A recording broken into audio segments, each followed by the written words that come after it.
الوش معاك لاخر فنجان. طب تعالى بقى اقول لك على التوليفه ديت. اهدى توليفه كساعه يعني، عشان تعمل حاجه كواليتي مظبوط في المعقول مش هتجيب توليفه اهدى من دي. انزل لي دول 100 جرام يا عم محمود، اندونيسي. اندونيسي لارج ماشي، هتجيبوا تحميص تاني درجات الفاتح. هتاخد معاهم 100 جرام فيتنامي تاني درجات الوسط. الفيتنامي بالذات خليه وسط، عشان هو الفيتنامي مميزاته في الوش والمراره بتاعته في الوسط بتبقى قليله شويه عن الفاتح. انزل بيهم. ودول 50 جرام هندي. وهنا طالما جبت سيره القوام هنجيب سيره الهندي، والهند مش هياكل من الطعم قوي. وتعالى كده، التوليفه دي شعبي تنفع مع الناس اللي هي بتوع القهاوي، الناس اللي عايزه تقدم منتج محترم وبسعر هادي وبسعر محترم. حاجه زي دي تنفعهم. الدرجه بتاعتها بقى هتبقى ايه؟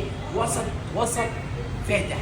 وسط فاتح ديت يعني ايه؟ حاجه تمشي مع الزبون كده، ايه؟ شوكولاتايه، حاجه جميله. ومش لازم عشان تعمل وش وقوام انك تشتغل بقهوه مضروبه.